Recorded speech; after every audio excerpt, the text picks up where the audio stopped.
Julgados e comentados. A jurisprudência sob a ótica do Ministério Público. Uma produção Ministério Público do Paraná.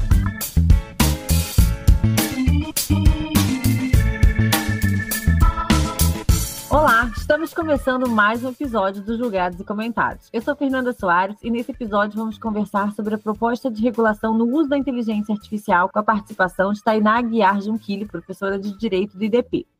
A ascensão exponencial da tecnologia de inteligência artificial generativa e sua rápida integração em praticamente todos os setores da sociedade demonstra a importância de estabelecermos diretrizes e responsabilidade para o uso dessa tecnologia.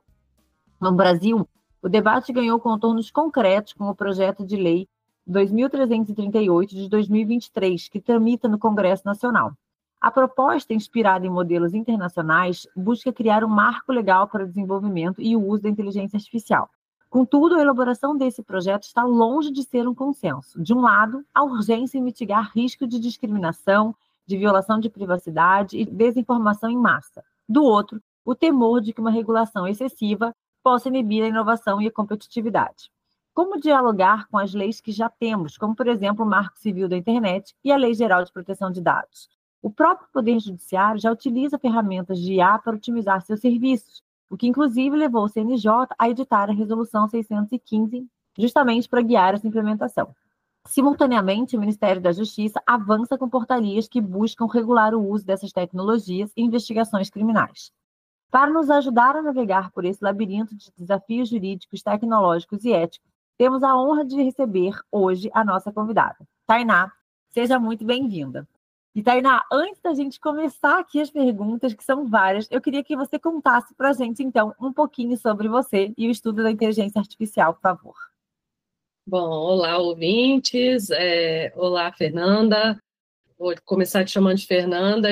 Já aviso aqui aos ouvintes, a gente teve essa conversa antes, né? Gostamos de um bate-papo mais informal, então, Fernanda, obrigada aqui pelo convite, é uma honra estar aqui falando sobre esse tema. E aí vou contar rapidinho como que eu cheguei, né, embora seja formada em Direito, como que eu cheguei na inteligência artificial.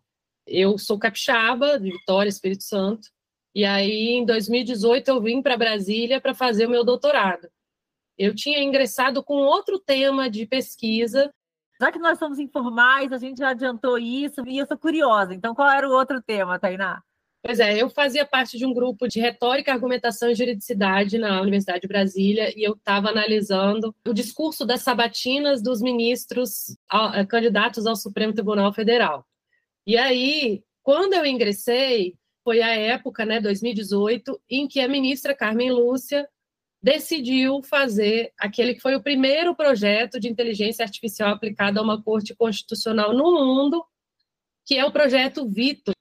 E ele chama Projeto Vitor em homenagem ao ministro muito importante para a nossa corte constitucional, né, o Vitor Nunes Leal, que, além de livros como o Coronelismo, Enxada e Voto, que analisa a municipalidade brasileira, eu brinco que ele também é o criador do tweet da jurisprudência, que então não deixa de ser uma tecnologia também, né, de compilação de jurisprudência muito importantes. Enfim, criou, então, as súmulas, e aí foi homenageado, né, e esse projeto era uma parceria entre a Universidade de Brasília e o Supremo Tribunal Federal, eles precisavam de pesquisadores, e eu participei desse projeto, e aí falei, não, isso aqui é muito legal, acho que a justiça brasileira vai precisar muito disso aqui, daqui para frente, mas existem algumas questões éticas envolvidas. Então, eu marquei um almoço com a minha orientadora, falei, olha, eu gosto muito de você, quero continuar com você, mas quero pesquisar inteligência artificial no direito. Aí convidamos uma co-orientadora, então fui orientada pela professora Cláudia Husler e co-orientada pela professora Ana Cláudia Farranha, e foi assim que eu ingressei. E é muito engraçado, porque isso 2018 não é tão distante, mas quando eu cheguei, era tudo mato. 2018 para cá, naquela época ninguém falava, né? Porque a gente teve esse boom de inteligência artificial, vamos falar assim, do ano passado para cá, né? Começou em 2023 para frente, e aí 2024 e 2025 a IA generativa realmente veio para ficar, né? Exatamente. Então, aí foi isso. Aí acabei sendo pioneira. Então, vamos conversar aqui e vamos, assim, aproveitar que você está aqui para a gente poder esgotar o máximo possível das nossas curiosidades, né? Eu não nego, todo mundo que me conhece sabe que eu sou uma entusiasta, assim, eu comecei a pesquisar o tema agora, ainda meio recente, mas eu estou naquela fase, assim, tipo, sabe, assim, do começo da relação, então eu estou apaixonada com a inteligência artificial, é isso.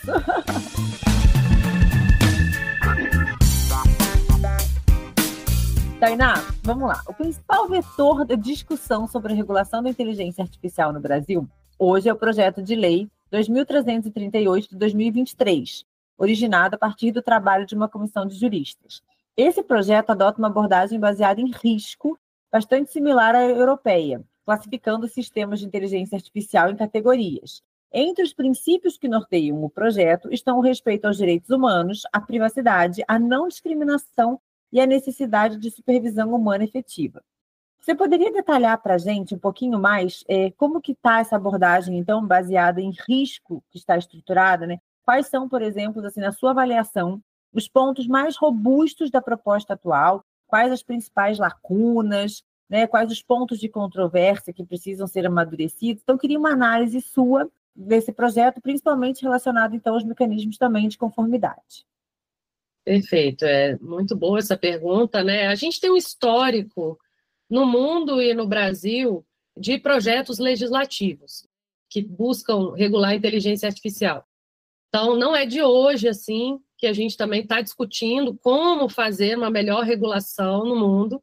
Eu costumo fazer uma linha do tempo, né, regulatória, que o Brasil foi acompanhando. Então, no mundo, foram surgindo a partir de várias pesquisas que encontraram, né, algumas questões éticas em relação à inteligência artificial, como os vieses discriminatórios, a opacidade dos modelos, a questão da hipervigilância e do uso massivo de dados pessoais. Então, o mundo foi notando isso por meio de pesquisas científicas e falou, não, precisamos pelo menos de princípios para regular isso aqui. E aí foram surgindo uma série de princípios, principalmente em documentos internacionais, para poder regular a inteligência artificial, mas de uma forma mais principiológica. O Brasil, a OCDE, a Unesco colocaram esses princípios. O Brasil, ele adotou e começou o debate regulatório também com uma lógica principiológica. Então, o projeto 2120, projeto de lei 2120, que nasceu na Câmara dos Deputados, ele nasce com essa lógica principiológica, exatamente colocando esses princípios que você narrou aí na sua pergunta, né? Não discriminação, transparência e tudo mais. Só que aí a comunidade mundial começou a se perguntar, olha, mas como que a gente avalia um modelo na prática não discriminatório? O que é um modelo não discriminatório? O que é um modelo transparente? Espera aí, nós temos que ir um passo além do modelo principiológico. E aí vem, por exemplo, né, a União Europeia com o AI Act, até pelo efeito Bruxelas, que eles, né, colocam. O que é o efeito Bruxelas aí, para quem nunca ouviu falar? É uma expressão criada por Anu Bradford, que diz respeito a esse movimento da União Europeia de colocar uma regulação e servir de modelo, até de compliance mesmo, para o mundo, né? Afinal, quando coloca uma regulação, como, por exemplo, foi o Regulamento Geral Europeu de Proteção de Dados, o mundo inteiro que oferece serviço para a União Europeia precisa se adaptar. Então, acaba havendo até uma necessidade e um pedido, uma solicitação para os outros países, um lobby, digamos assim, pró-regulação das empresas que fornecem serviços para a União Europeia, né, para que elas também não fiquem fora da regulação. E aí, o Brasil, inspirado muito no AI Act, também começou a discutir um outro modelo regulatório. Por quê? Porque esse PL 2120, principiológico, ele foi aprovado em regime de urgência na Câmara dos Deputados, e aí ele chega no Senado Federal muito criticado, justamente porque é um assunto tão complexo, aprovado em regime de urgência, e também porque é um modelo principiológico que não tinha responsabilizações, sem detalhar o que é, né, uma IA não discriminatória, etc. Então, foi constituída uma comissão, primeiro uma comissão de juristas no Senado Federal, e depois uma comissão temporária de senadores, e aí ficaram 2 anos se discutindo um novo PL, que foi o 2338, que é esse que a gente discute hoje. Inicialmente, o PL 2338, ele começa numa lógica muito inspirada no AI Act, mas ele vai se distanciando. Então, o AI Act, ele tem, por exemplo, previsão de 4 níveis de risco, né? Ele tem o risco inaceitável, ele tem o alto risco, o risco limitado e o risco mínimo. Aqui no Brasil, foram várias versões do PL 2338. A última versão, que foi aprovada no Senado Federal no final do ano passado, 2024, e que agora está tramitando na Câmara, ele prevê só 2 níveis de risco, que é o alto risco e o risco excessivo, que é aquele proibido, né? E que lógica é essa de risco, né, que você perguntou? O que significa uma lógica baseada em risco? É uma regulação que tenta trazer uma responsabilização e deveres de governança de acordo com o nível, né, de risco que potencial risco que aquela inteligência artificial pode trazer. Então, por exemplo, né, uma inteligência artificial de algum aplicativo de geolocalização, ela é muito menos arriscada do que um aplicativo como, por exemplo, o Smart Sampa, né, em São Paulo, que tenta fazer ali o reconhecimento facial de pessoas na segurança pública, né, e que pode levar a investigações e, enfim, até a prisões, né? Então, quando eu fico pé da vida, estou andando ali com base em um aplicativo de geolocalização, e eu fico pé da vida porque ele me mandou por um caminho mais longo e fico me questionando a explicabilidade daquele modelo. Por que será que esse aplicativo me levou por um caminho mais longo? Será que é porque tem mais buraco na via? Será que é porque está tendo trânsito? É diferente de eu questionar uma explicabilidade de um modelo que, eventualmente, me considerou suspeita por um crime, né? Então, são níveis diferentes mesmo de riscos, né? Ou um aplicativo, por exemplo, inteligência artificial para um carro autônomo, né? Que pode, ou uma arma autônoma. Então, a lógica brasileira do PL 2338 é essa, colocar ali 2 riscos, né? 2 níveis de risco, o alto e o excessivo, trazendo maiores deveres de governança para o alto risco e o risco excessivo sendo proibido. E aí, só para fechar aqui a sua pergunta, né? Os principais eixos que eu considero assim do PL 2338, desse atual texto que está sendo discutido na Câmara, são várias audiências públicas que estão acontecendo nesse momento agora, né? Nós estamos em agosto de 2025 gravando esse podcast, então está acontecendo nesse mês, estão acontecendo uma série de audiências públicas, são a proteção de direitos, né? Os princípios, essa lógica de 2 níveis de risco, a responsabilização, traz um modelo de responsabilização e também algumas questões envolvendo estímulo à inovação. Então, são esses os principais eixos assim que eu considero desse modelo do PL 2338 que está sendo discutido agora.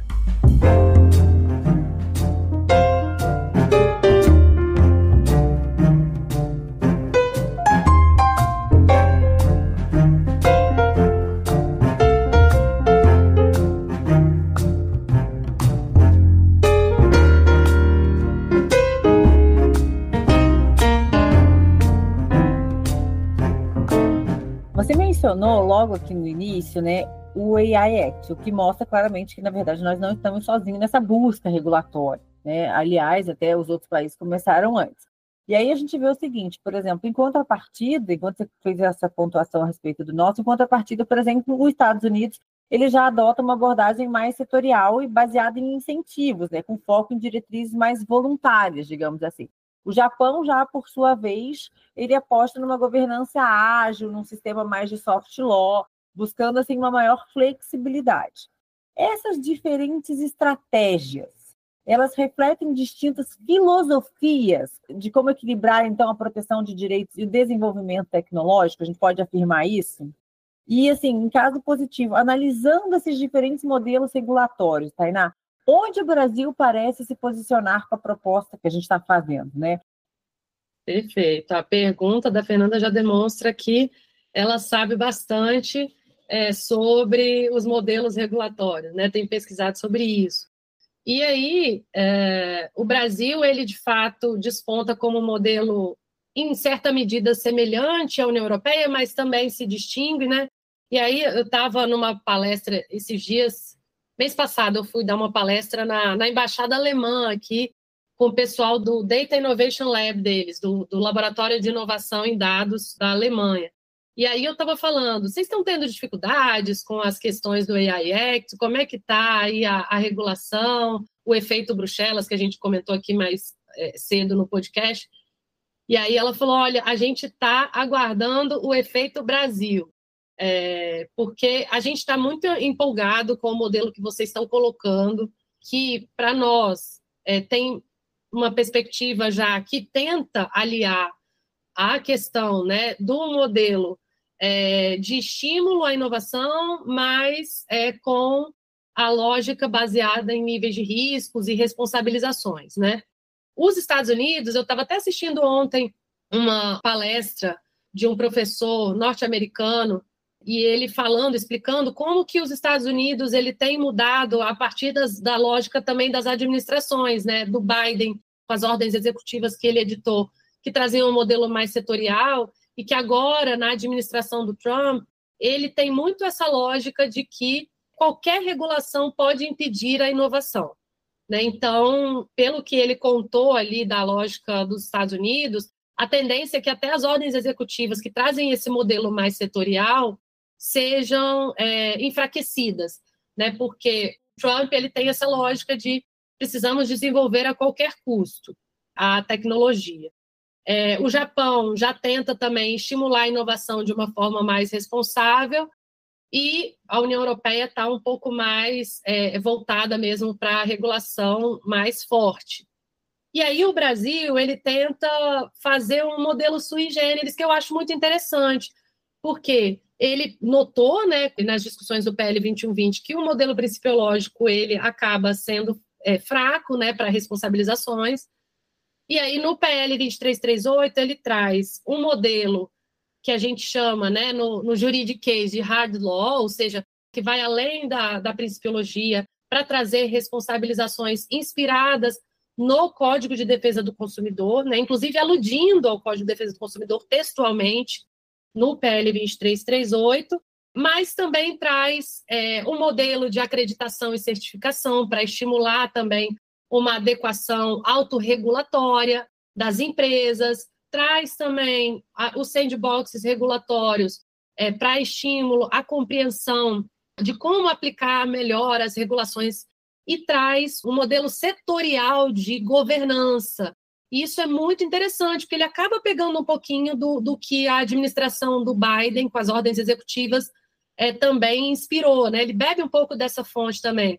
Porque quando ele traz o CIA, que é o Sistema Nacional de Governança da Inteligência Artificial, capitaneado no texto atual pela Autoridade Nacional de Proteção de Dados, ele vai colocar lá o texto que a Autoridade Nacional de Proteção de Dados e esse CIA, ele vai servir para fiscalizar a aplicação da legislação e de uma forma suplementar, complementar, dialogando com as agências de cada setor, porque existem setores hoje no Brasil, e aí esse é um modelo adaptado, portanto, ao Brasil, né? Existem setores hoje no Brasil, por exemplo, as fintechs, que usam muito inteligência artificial. O Banco Central ele já tem uma série de regulações, por exemplo, para pontuação de crédito.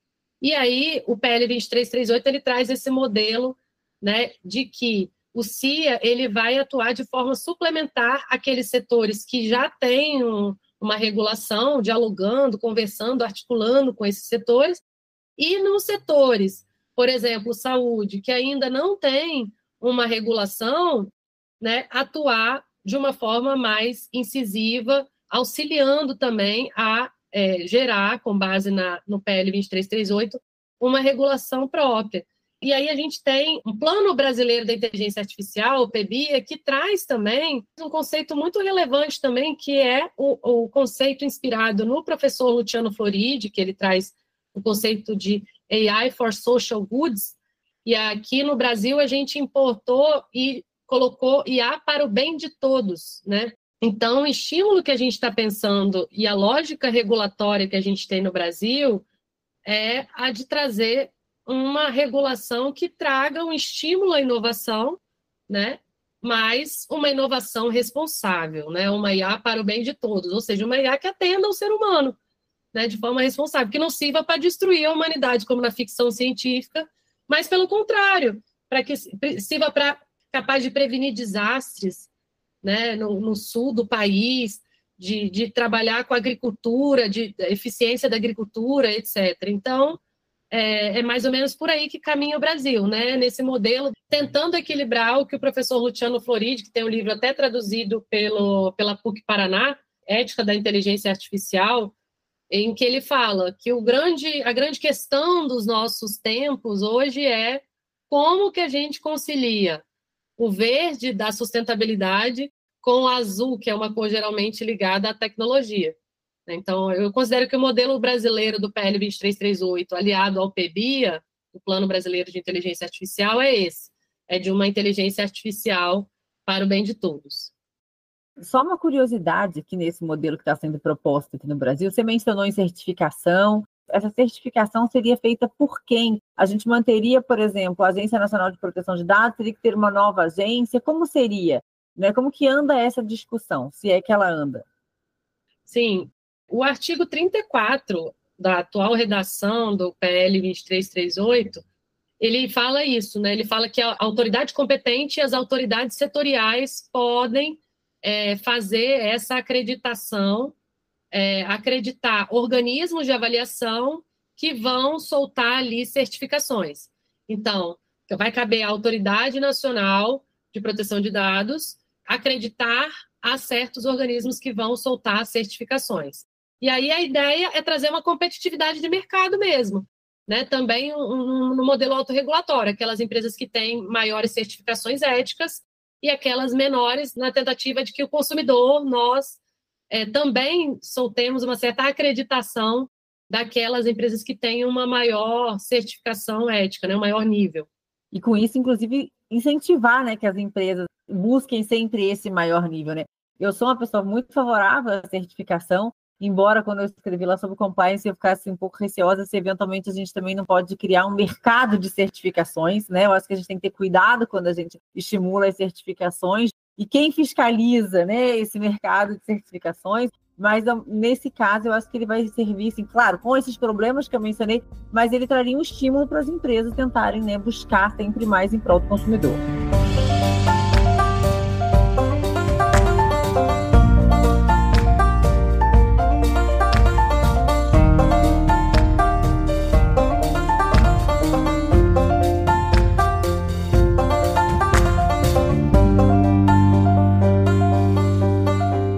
Tainá, e olha só, ainda falando agora, né, mais restrito aqui a nossa área, assim, né, a gente falou no Brasil como um todo, mas eu queria trazer um pouquinho, assim, então, para a área do judiciário agora, inteligência artificial. A gente falou de regulação no Brasil e a gente sabe o seguinte, que o judiciário brasileiro, ele é um entusiasta da adoção das medidas de ferramentas de IA, né, a gente já viu isso. Você mencionou o Vitor aqui hoje do STF, a gente sabe que o STF também tem a Maria. Enfim, a gente sabe que o judiciário como um todo é um entusiasta da IA. Não sem razão, inclusive, que o CNJ editou a Resolução 615, que estabelece diretrizes para o uso da inteligência artificial nos tribunais. Essa norma, ela preza por diversas vezes nela a necessidade de supervisão humana, transparência e combate a viés discriminatórios. No entanto, na prática, a implementação desses princípios ela é um pouco complexa.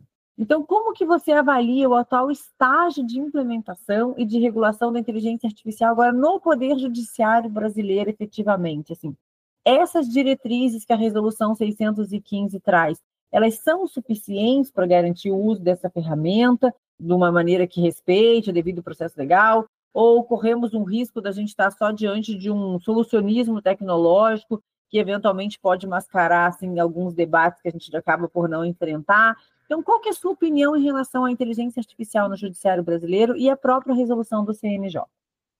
Bom, agradeço a pergunta também. Esse foi, inclusive, o meu tema de doutorado.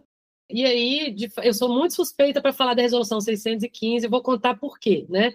Mas antes eu vou fazer um histórico rápido. O que aconteceu? Nós aqui no Brasil, em 2018, a gente começa com o primeiro projeto de IA no mundo, né? Podemos nos orgulhar, inclusive, isso, ser a primeira corte constitucional no Brasil a ter uma inteligência artificial, né? E por que a gente foi a primeira? Porque a gente é muito bom? Também, né? Eu não gosto da síndrome de vira-lata, não. Inclusive, tem uma vira-lata maravilhosa. Acho que síndrome de vira-lata devia ser uma coisa boa. Mas, né, também, além de a gente ser muito bom, é o fato de que a gente tem uma corte constitucional também muito sui generis, né? Uma corte constitucional que julga milhares de casos. A gente tem um controle misto de constitucionalidade que envolve controle concentrado e controle difuso, e chegam milhares de ações no Supremo. O que a gente tentou fazer na primeira hora para resolver isso, né? Tanto no STJ e em tribunais superiores em geral? Filtros processuais, né? Então, a gente criou ali a repercussão geral com a emenda constitucional 45, mas não deu vazão a isso, né? A tendência, se você pega os relatórios de Justiça em Número, é que o nosso judiciário só cresce, né, em termos de processo, o número de processos. Juízes trabalhando com metas, assoberbados, né, cheios de trabalho, enfim. Então, isso é um problema, né, para nosso acesso à justiça, o tempo, né, dos julgamentos, mas, ao mesmo tempo, é um mar azul de possibilidades para aplicação de inteligência artificial, porque se os modelos de inteligência artificial dependem de dados e cada processinho tem um monte de dado, então o Brasil é um mar azul para IA. Então, o Poder Judiciário, no Brasil, ele sempre foi, e toda a justiça, né, o sistema de justiça, sempre foi mesmo o pioneiro e, de certa forma, destaque em termos de setores que aplicam inteligência artificial, né? Assim como o setor bancário, o Poder Judiciário também sempre foi destaque. E aí, desde 2018, hoje, você tem a resolução 332 no início, né? Ela veio muito principiológica lá em 2020, para também trazer uma série de princípios, também acompanhando, né? Olha que legal, a gente acompanhou um movimento que era mundial. Lá em 2020, o PL 2120 trazia principiologia, a resolução 332 trazia um monte de princípios legais também. Ela espelhava, né, a mesma diretriz, vamos dizer assim. Exato, de que a IA tinha que ser não discriminatória, etc. Só que aí veio, na gestão do ministro Barroso, ele fez duas ações, né? E por isso que eu falo que eu sou suspeito para falar da 615. Ele tomou duas atitudes. Uma, ele, quando assumiu a presidência do CNJ e do STF, ele convocou ali um edital, um chamamento público para a IA generativa para o Supremo Tribunal Federal, né? Para quem poderia oferecer pro bono IA generativa. Agora surge Maria e uma série de outras IAs para o STF. Ao mesmo tempo em que ele disse, olha, a partir da IA generativa, a gente tem novos desafios e a resolução 332 ela acabou ficando deficiente, a gente precisa de mais. E aí convocou um grupo de trabalho com vários especialistas, eu fiz parte desse grupo, honrosamente, e aí a gente trabalhou por um ano, fez audiências públicas também, e soltamos a resolução 615, que traz uma das grandes inovações que eu acredito, assim, duas, né, que eu poderia citar. Uma, ela traz uma lógica baseada em níveis de risco também, e outra, o fato de que ela traz um comitê de governança da inteligência artificial. Eu acho, assim, isso muito inovador, inclusive com 2 membros, um titular e um suplente, da advocacia, né, membros do Ministério Público, que vão participar, porque sabe que os sistemas de IA no judiciário eles vão afetar todos os usuários da justiça, né? Então, que vai acabar também, digamos, fiscalizando a aplicação dessa resolução. Então, acho que a gente está indo bem no Poder Judiciário, né? Como eu disse, sou suspeita para falar, porque participei desse processo regulatório, mas acho que a gente está indo bem, porque ao mesmo tempo que a gente está, né, nessa lógica também do Brasil, de tentamos estimular o uso da inteligência artificial, mas, como é que a gente garante um devido processo legal, acesso à justiça, né, garantia que a jurisdição seja efetivamente praticada pelo juiz, e aí vem a resolução 615. Não, e a gente percebe muito isso que você está falando, porque assim, eu confesso que quando, né, saiu assim, a nova resolução, a gente fala, meu Deus, vamos ler, porque obviamente que o que vem do CNJ vai acabar sendo espelhado no CNMP e assim por diante. E aí eu lembro que assim, a ansiedade no momento da leitura foi de verificar a possibilidade ou não do uso de inteligência artificial generativa particular para aquelas localidades, né, os tribunais que não tinham, e isso consta ali na resolução. E por que eu acho isso um aspecto muito positivo? porque ela não limita, ela segue estimulando o uso indiretamente, ao permitir o uso da inteligência generativa de modo particular quando um tribunal não a tem, ela estimula e não inibe, porque se ela viesse e proibisse e colocasse que só aquela contratada pelo tribunal fosse possível, até que determinados tribunais adquirissem, a gente acabaria por inibir que alguns magistrados assim o fizessem. Mas ela também o fala, olha, só que não esqueça que a responsabilidade é sua. A supervisão humana, ela é necessária a todo momento. Então, assim, vai usar, mas o faça com responsabilidade. E aí, assim, todos os dias a gente vê, assim, né, que o uso está se expandindo cada vez mais. Então, eu acho que o objetivo dessa resolução, parabéns a vocês que a fizeram, alcançou realmente, porque a gente tem, assim, cada vez mais o uso. É claro que eu brinco assim, só sai na imprensa também o uso errado, né? É o que dá margem, assim, para a matéria. Porque no único mês o juiz fez tanta sentença, lógico que não foi ele que fez, e etc. Ou, teve erro. Que claro que, assim, só sai matéria nesse sentido. Mas não tem saído, e aí eu lamento, matérias mostrando o quanto ela tem sido efetiva, né? Da agilidade para a gente, sem perder a qualidade de uma sentença judicial, ou sem perder a qualidade de uma manifestação ministerial ou de um advogado, né? Então, eu tento, assim, o objetivo até da gente trazer a inteligência artificial aqui para o podcast é mostrar que ela, bem utilizada, ela tem uma grande aplicabilidade no mundo jurídico e com responsabilidade, quem sabe a gente consiga em breve garantir que esse acesso à justiça é uma justiça ágil, que ele realmente se concretize, porque no Brasil a justiça ela não é ágil e com esse volume todo que você bem destacou, Tainá, de processo, ela não vai ser se a gente não contar com a inteligência artificial. Então, eu acho que a resolução do CNJ, ela caminha nesse sentido de estímulo, mas com responsabilidade e responsabilização. Então, eu brinco assim, a nossa função é disseminar esse uso positivo para que a gente quebre resistências. É isso, eu parabenizo muito o podcast de vocês por trazer esse tema, porque durante as nossas discussões no GT, inclusive na elaboração, a maior questão sempre em qualquer lugar que se discute IA é o tal do letramento, né, de compreensão mesmo, por parte tanto das partes, cidadãos, advogados, juízes, promotores, defensores, de que pode trazer risco, sim. Então, como é uma boa utilização, né? Que eu não vou colocar também dados pessoais sensíveis ali daquela parte, que eu preciso revisar, porque se eu sou um advogado ou um promotor que estou usando e não reviso, eu posso até tomar uma condenação por litigância de má-fé se aquela IA alucina. Também pega mal para o juiz, que já teve juiz que foi parar na corregedoria porque inventou jurisprudência, né?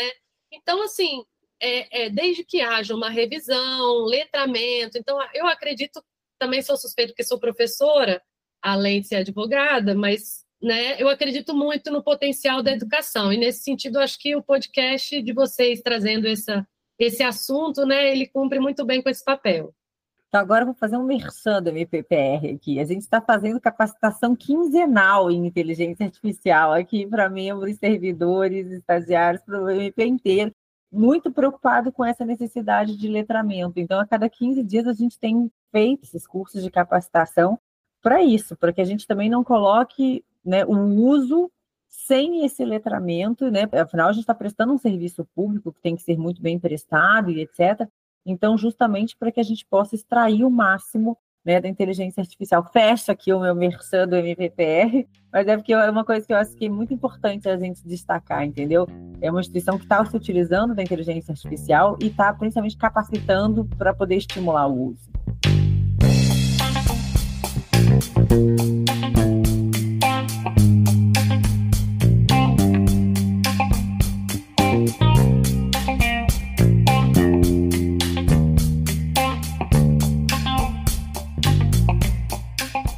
Mas, por outro lado, Tainá, a gente não pode deixar de mencionar aquela parte ruim que a gente está tendo com o uso da inteligência artificial, que é também o quê?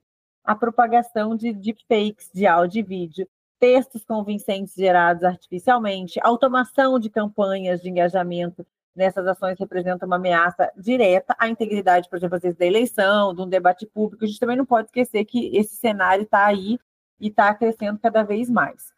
Aí, nesse ponto, Tainá, a regulação ela precisa também encontrar aqui um equilíbrio tal qual foi esse equilíbrio encontrado pela Resolução 615 do CNJ, né? E é um equilíbrio difícil de se auferir, do modo que a gente consiga tanto proibir o uso malicioso, né, da ferramenta e também proteger a liberdade de expressão. De que forma, Tainá, o marco regulatório que encontra-se em discussão no Brasil pretende abordar o uso da inteligência artificial na criação e na disseminação de desinformação? E quais seriam, por exemplo, as ferramentas jurídicas e tecnológicas mais promissoras para combater esse fenômeno e qual o papel esperado, assim, né, dessas plataformas? Olha, você tocou num ponto chave, né, das discussões atuais. Eu trabalho no Senado Federal também, trabalhei muito na regulação quando ela estava no Senado, né? E o que a gente nota é que há uma dificuldade muito grande, e não à toa, né, houve o julgamento esse ano do Marco Civil da Internet do artigo 19 pelo Supremo. Há uma dificuldade enorme do locus prioritário para debater esse tema, que é o Congresso Nacional, eleito pelo povo, de debater esse tema, né? Porque a gente está vivendo, de fato, infelizmente, num país muito polarizado, né? Em tempos muito polarizados. Então, é muito difícil aqui para nós, no Brasil, aprovar qualquer tipo de regulação no Congresso, e não à toa, repito, o Supremo acabou tendo que decidir e revisar o Marco Civil da Internet enquanto não se aprova nada no Congresso, atribuindo regulações para as Big Techs. Enquanto isso não acontece, a gente tem aí, ano passado, foi aprovada uma legislação que criminaliza, por exemplo, os deep nudes, que é um crime até de pornografia de vingança, geralmente, né? Que você cria uma inteligência artificial, geralmente praticado pelo ex-companheiro de uma mulher, aqui no Brasil, infelizmente. O Código Eleitoral, a reforma do Código Eleitoral, que também está para ser aprovada, a previsão é em setembro, né, traz um dispositivo, principalmente vetando o uso de inteligência artificial por parte dos candidatos e dos partidos políticos, o que eu acho importante, porque traz ali, né, o contexto da inteligência artificial no âmbito político, que a gente já tem visto bastante, inclusive no Brasil. Ele é bastante perigoso, porque ele pode enganar, né, a população e mudar até o rumo eleitoral às vésperas da eleição, né? Mas eu particularmente acredito mais no combate macro do que o micro, né? Então, do que a criminalização individual de você ficar pegando caso a caso, e de vocês do Ministério Público, que eu lembro que eu fui estagiária de uma vara de execução penal há muito tempo atrás, e eu lembro que a maior expressão era o tal do enxugar gelo, né? Então, quando você criminaliza uma determinada conduta, você resolve parte do problema, mas você cria outros. E aí, quando você traz, né, necessidade de avaliação de impacto, determinação de transparência, como esse projeto de regulação traz, ele acaba, né, trazendo uma prevenção, que é muito mais fácil no aspecto macro do que você ficar combatendo crime a crime, né, que vai acontecendo pelos usuários.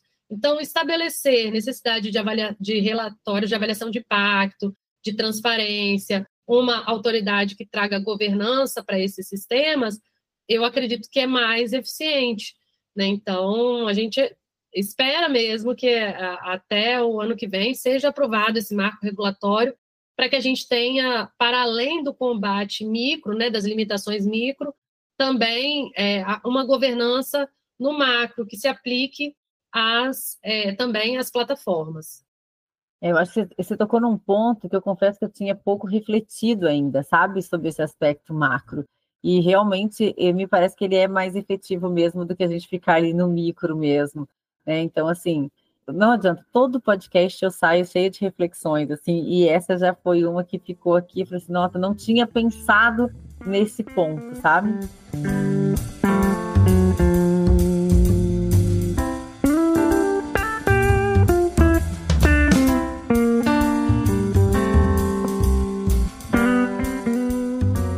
Caminhando para o nosso final, embora o nosso bate-papo esteja delicioso, eu queria saber o seguinte, Tainá.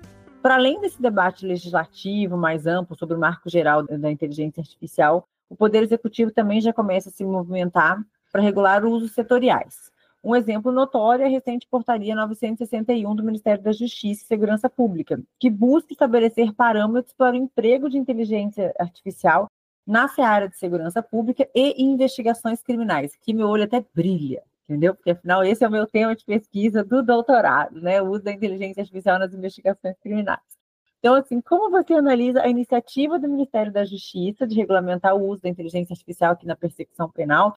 E qual a importância dessas normativas até para impedir o uso abusivo dessas ferramentas na persecução penal?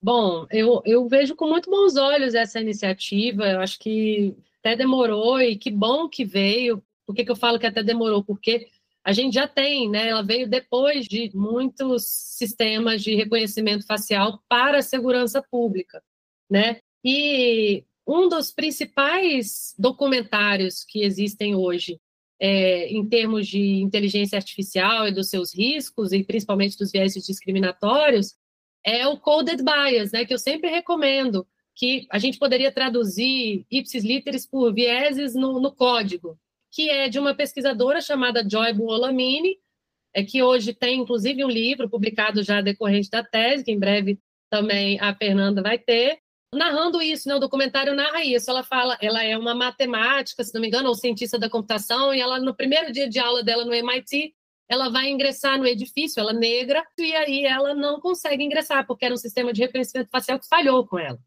E aí ela fala, opa, eu achei que eu ia entrar aqui e estudar matemática, códigos, mas aí quando eu fui barrada, ela botou uma máscara branca e foi reconhecida e conseguiu entrar, tanto que a capa do documentário é uma máscara, ela de máscara branca. Ela começa a pesquisar sobre os vieses discriminatórios, né? E aí você tem uma série de prós e contras desse uso, mas eu acho que uma medida como essa medida que o governo traz, ela é muito importante, né? Porque ela traz uma série de questões que vão tentar trazer uma governança para esses sistemas, para não criar um Estado vigilante, mesmo na distopia, que agora já nem é tão mais distópica assim, do George Orwell, né, de 1984, que foi o criador da expressão do reality show, né, o Big Brother, o grande irmão, que era o Estado mesmo, controlando as nossas ações. Então, na medida em que ele estabelece ali uma série de necessidades, né, como, por exemplo, a criação de equipes multidisciplinares para que avalie essas imagens e reduzam os vieses, a avaliação de riscos e uma série de outras determinações para esse uso na investigação criminal, ela vai trazer medidas de governança que são fundamentais, porque já se sabe, né, como eu falei, esse documentário ele é antigo, já se sabe que há um risco não só dos vieses discriminatórios, que são muito graves na segurança pública, como também outros riscos, como eu falei, da hipervigilância estatal. E num mundo polarizado, a gente, cada vez mais polarizado como a gente está vivendo, ora o governo que está no poder a gente gosta, ora o governo que está no poder a gente não gosta, e pode usar as coisas contra a gente, né? Então, é fundamental, eu vejo como fundamental essa medida tomada pelo governo.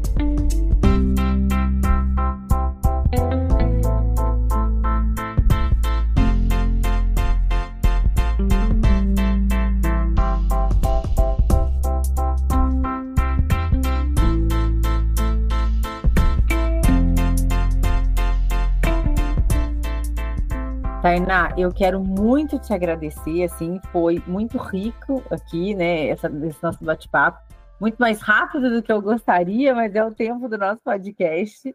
Eu acho que ele instiga muito nossos ouvintes a refletir sobre o tema.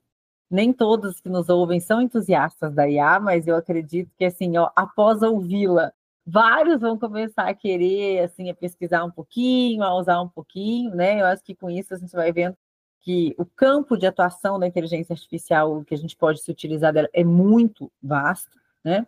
E, ao meu ver, é um caminho realmente sem volta, e é por isso que eu acho muito importante que a gente reflita sobre ela, para que realmente não aconteça aquilo que você mencionou logo no início, para que a gente não viva ficções científicas na vida real, né? Que a gente tenha um uso correto e responsável para que ela venha efetivamente para nos ajudar. Então, eu queria muito agradecer esse bate-papo que você teve aqui, foi uma delícia. E volte mais vezes, tá? Porque, assim, eu tenho esse objetivo de transformar a inteligência artificial em algo que seja efetivamente corriqueiro no nosso dia a dia, que a gente fale dela sem medo e que a gente reflita tal qual a gente reflete sobre outros institutos. Obviamente, o Julgados e Comentados, ele não fala só sobre inteligência artificial, na verdade é o nosso primeiro episódio, assim, né, de inteligência artificial 100%, mas que a gente consiga falar sobre ela, né, que a gente torne esse debate mais amplo para que a gente possa fazer o quê? Uma inserção social mesmo nesse tema. Que não seja um monstro para aquelas pessoas que... Geralmente a gente tem medo do desconhecido, eu falo, e a inteligência artificial ela ainda tem algumas caixas pretas, assim, né, ou vamos dizer assim, a gente ainda não sabe todo o potencial dela, ou todos os limites, enfim, e talvez isso nos assuste. Então, que a gente traga cada vez mais esse bate-papo para que a gente vá aprendendo com ela sem nos assustar. Então, eu quero agradecer porque eu acho que você veio e trouxe esse assunto de uma forma leve, tranquila e, ao mesmo tempo, com muita bagagem, com muito conteúdo. Então, eu só quero te agradecer. Muito obrigada, Tainá. Eu que agradeço o convite, me sinto privilegiada e prestigiada de ser a primeira a falar do tema aqui. Parabéns pela iniciativa, tanto do MP quanto de vocês aqui no podcast, que acho que realmente o caminho é o da educação. E o que eu trouxe, acho que a gente tentou falar aqui foi isso, né? A gente vive mesmo num mundo muito polarizado. E eu acho que o que a tecnologia, o grande ensinamento da tecnologia para mim, de estudar isso, tem sido esse, né? Nada é extremamente bom e nem extremamente ruim. Então, assim, também não vamos acreditar que a IA vai resolver todos os nossos problemas e nem que ela vai também nos destruir. Qual é o caminho do meio? Acho que a gente tem precisado de entender o caminho do meio em vários aspectos da vida. E eu acho que a inteligência artificial ela pode trazer esse ensinamento também para a gente. Sem dúvida, eu acho que a gente encerra da melhor maneira, né? De que ela nem é tudo isso, nem tudo aquilo, que a gente tem que achar o meio do caminho. Então, muito obrigada mais uma vez. Bom, e você, nosso ouvinte, não esqueça de nos seguir no aplicativo de sua preferência e também em nossas redes sociais. Procure no Instagram por ESMP_PR ou acesse nosso perfil na descrição do episódio e nos envie, claro, suas sugestões de temas, suas dúvidas e comentários. Muito obrigada, gente, e até a próxima. Uma produção Ministério Público do Paraná.